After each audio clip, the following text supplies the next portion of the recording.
Everyone back to my channel. আপনারা কেমন আছেন? আশা করি ভালো আছেন। দেখতে পাচ্ছেন আপনাদের সামনে একটা রেসিপি লেকে আসছি। ধনে পাতা নিয়েছি, রসুন নিয়েছি, কাঁচামরিচ নিয়েছি, পেঁয়াজগুলো আমি এরকম সাইজ করে কেটে নিয়েছি।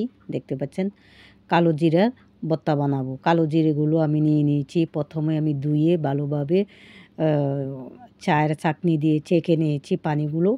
এখন আমি একটা ফ্রাই প্যান নিয়েছি। ফ্রাই প্যানে আমি এগুলো একটু হালকাভাবে, এটা ভিজা আছে তার জন্য আমি এটা একটু শুকিয়ে নিব।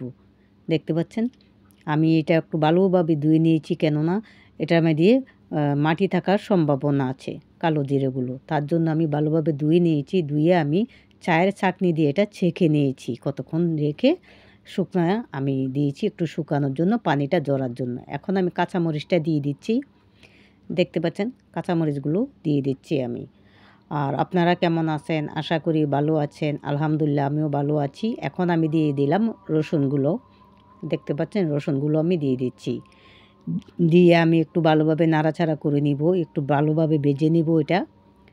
এখন আমি মরিচগুলাকে, রসুনগুলাকে একটু এক সাইড করে নিয়েছি।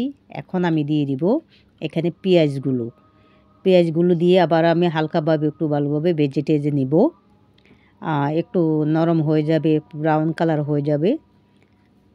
তারপর আমি এটার সঙ্গে ধনিয়া পাতাগুলো অ্যাড করব। দেখতে পাচ্ছেন একটু নাড়াচাড়া করে নিচ্ছি। পেঁয়াজগুলো আমি এখন আবার এক সাইড করে নেব। এখন দিয়ে দিব আমি ধনিয়া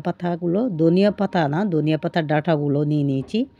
আর এরকম সাইজ করে কুচি করে আমি কেটে নিয়েছি। দেখতে পাচ্ছেন কুচি করে কেটে নিয়েছি। এটার সঙ্গে আমি ভালোভাবে এখন ভেজে নিব।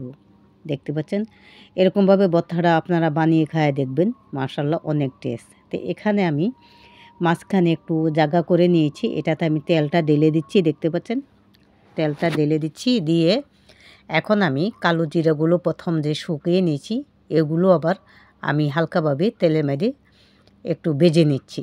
দেখতে পাচ্ছেন হালকাভাবে একটু ভেজে নিচ্ছি। এখন আমি সবগুলো একসাথে মিক্স করে ভালোভাবে তেলটার সঙ্গে মিক্স করে ভেজে নেব। দেখতে পাচ্ছেন আপনারা কেমন আছেন? আশা করি ভালো আছেন। আমার রেসিপিটা আপনাদের কাছে যদি ভালো লাগে প্লিজ লাইক কমেন্ট করে যাবেন। দেখতে পাচ্ছেন এখন আমি সবগুলো একসাথে মিক্স করে ভেজে নিচ্ছি। দেখতে পাচ্ছেন এগুলো সবগুলো ভালোভাবে নাড়াচাড়া করে একসাথে একটু তেল দিয়ে দিয়েছিলাম, তার জন্য এটা আমি আবার ভালোভাবে ভেজে নিচ্ছি। হয়ে গেল আমার এটা। এখন আমি দেখতে পাচ্ছেন পাটাটা আমি প্রথম ধুয়ে নিয়েছি। এখন আমি পাটাতে এগুলো দিয়ে দিচ্ছি। দিয়ে পাটাতে আমি বেটে নেব ভালোভাবে। দেখতে পাচ্ছেন বেটে নিচ্ছি। এরকমভাবে আপনারা খেয়ে দেখতে পারেন কালো জিরে ভর্তা, অনেক টেস্ট। আমি আজকে গরম ভাতের সঙ্গে খেয়েছি, মাশাআল্লাহ আলহামদুলিল্লাহ। আল্লাহ তাআলার কাছে বহুত শুকরিয়া আদায় করি। ভালো লাগলো কালো জিরা ভর্তাটা।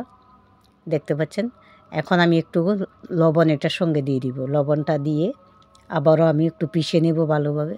পিষে আমি সবগুলো একসাথে উঠিয়ে নিয়েছি এটাতে। নিয়ে এখন আমার হাতের সাহায্যে আমি ভালোভাবে মেখে নিচ্ছি। লবণটা দিয়ে মিক্স করছি ভালোভাবে, যে লবণটা যেন ভালোভাবে মিক্স হয়ে যায় তার জন্য।